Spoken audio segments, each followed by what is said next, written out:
Well, this is the big one, Group 1, 500,000, Schweppes WATC Derby, 2,400 metres, and it is a cracking race. Former winners, of course, last year, Marcus Maximus, the Philly Grand Journey. Before that, the Perth Cup winner, Gyno, Cat's Fun, another horse who trained on to win a Perth Cup. Placid, of course, a VRC Derby winner, Mr. Sandgroper, Shirazamataz. On a lap, she won the Double, Oaks and Derby as well.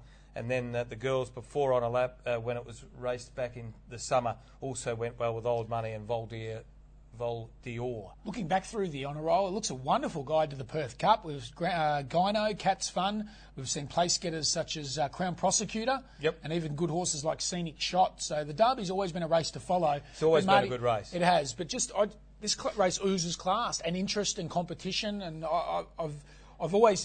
we've talked about this. We're looking forward to the Derby. We're crossing our fingers that many of the best hopes would hold up. They've got there. And really exciting for not only the connections but for Perth racing and the racing aficionado here in WA. Very quickly, before we have a look at the replays, even your second stringers behind the top 5 are in good form. Horses like Zentrade, horses like Broccoletta. 4 Floors. 4 Floors. They come into this race with more than a Smokies chance. So it is a race chock full of depth. I like Campo Bello as a future horse. He's by Hawkwing. He's a big galloper that's taken a lot of time to mature. He's out of a Derby winning mare. He's out of a mare by a Derby winner in Arena. And it's just ticked along nicely for Lou Luciani. So I just think this race, looking forward, is going to be a great guide to the future big races here in WA. Righto, quickly, let's have a look at the Oaks from last week and this all-the-way win by Impressive Journey. Next, as they swing into the home straight with Impressive Journey, levelling out by a length and a half for Your Eyes Only, finding space on the inside, but now the overdrive kicks in for Impressive Journey. Behind them, Broccoletta's battling away from Significant. Impressive Journey in front. She's clear in the Oaks, she's home in the Oaks, and she is the dominant 3-year-old stayer. Marty, I don't know what you thought about that ride on Impressive Journey. I was standing with Wes Cameron back on the fence, just near the winning post there. I like to watch the race on the big screen. They come past me. Through the early stages, we were saying, Sean, are you going quick enough in front? For her. Ears pricked. Did Sean O'Donnell and Darren McAuliffe go out there with a plan? I know you can't pre-race because have that sort of arrogance, but knowing with the Derby in hand? I think back of their mind they did. Yeah. Because that's the way it looked. She could have run 2 seconds quicker. Easily. And it looked to me and smelt as if they knew there's a race in a week. And I know Darren McCall's been very cagey about backing her up. And you've got to be. Horses are a day-to-day proposition. And there's a lot of things that would have haunt Darren McAuliffe, the Kasabians, the Universal Ruler incidents. So I really think that this mare went through that Oaks as a lead-up to the Derby. And she was dominant. There's a question mark about the form of and depth of our 3-year-old fillies, the staying fillies. But she was simply too good, and she had something up her sleeve. She's a tough, on-pace leading stayer, which is always an advantage at Ascot.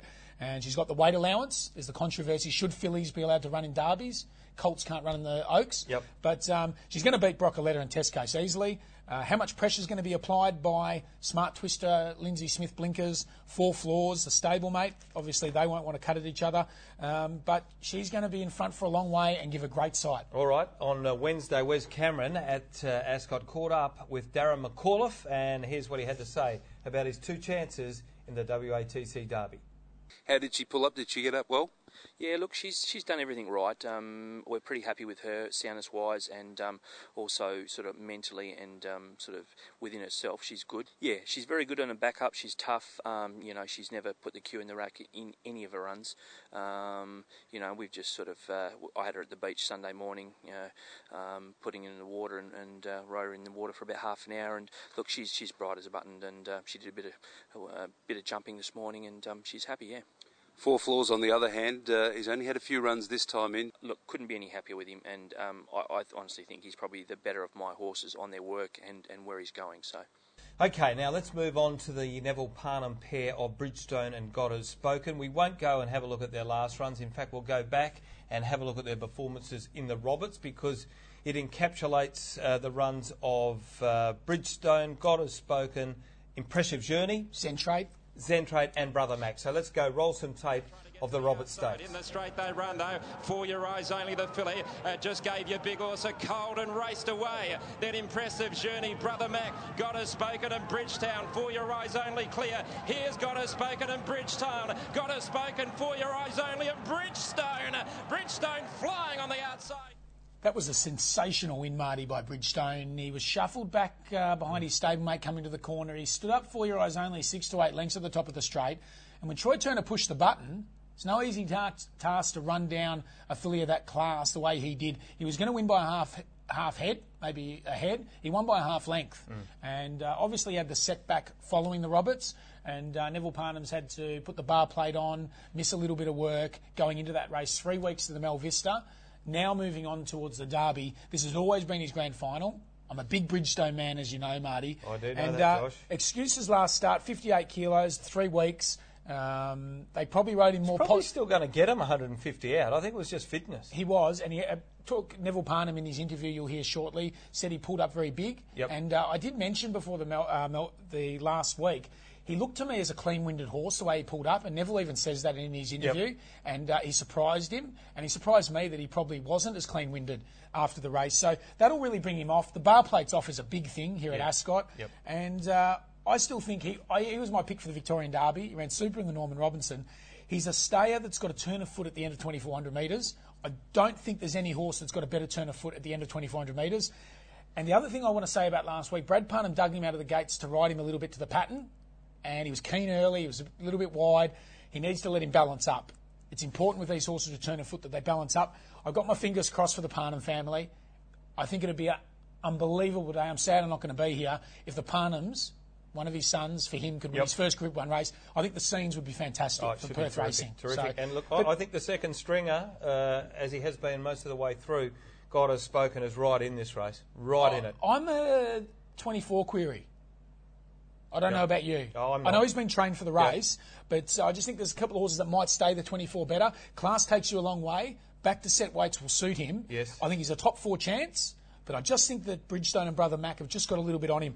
Brother Mac's run in the Roberts was outstanding. In the Roberts, Wally Mitchell has admitted that he went a little bit early. He asked Paddy to put him into the race. He wasn't beaten far at the finish, 2 lengths. I thought Bridgestone and Brother Mac's runs in the Roberts were the best 2, and I think God Has Spoken might just get outstayed by those 2 horses. That's my opinion. Just going back to the Mel Vista, you have a look. God Has Spoken loses that ground around the bend, but his last 100 metres, he was really eating up the ground again. He was. And Ascot's an issue, Marty, in these big races. I think they learn a bit from him. Barrier 3 will suit him. He can just get in, snuggle him down on the inside. Well, they're going to ride him quiet, like Paul Harvey let him get around like he did in the Sires. And the Aquanita. Yep. So, but ridden quiet, back inside, can he run past Brother Mac and Bridgestone? Well, we'll find out. That's Let's catch up and watch this interview with Wes Cameron, speaking now with Neville Parnham. And I've sort of trained him to win the Derby, so I'm pretty confident I've got him right for the day. That is the one aspect that you've touched on each race, the fact that he's never been quite right. This was the one race that he is going to be cherry ripe for. And he is too. You know, his work this week has been super, and I feel as though we've just touched upon his best form, and he's drawn a nice gate. He should get a nice, comfortable run, not far off the speed, and if he gets the right breaks at the right time, I think one thing that he's sort of found difficult to is try and make ground around the horses on this track. It's a bit tight, the corner, and I think if he sort of has something outside him and basically guides him around, I think we'll see a better horse on Saturday. Bridgestone, on the other hand, had a setback. We saw him race here last week. We've got the run into him Saturday. He pulled up very big in condition. Probably looked the winner at about the 150, and then just I think the weight and the fact that he'd missed that work just took its toll. And generally a very clean-winded horse after a race or a workout, and he had a pretty big blow, and indicating that there was still quite a bit of improvement in him. So he's galloped on Wednesday morning and on the main course proper, and his work was very good. And the little setback he had with his foot, we'll be removing the bar on Friday, and we've already had it off this week, and it's as solid as a rock. So it's just leaving it on for protection, and he'll race without it on Saturday. And he should be 100% fit and 100% right with his foot. So he should be quite a bit of improvement in him.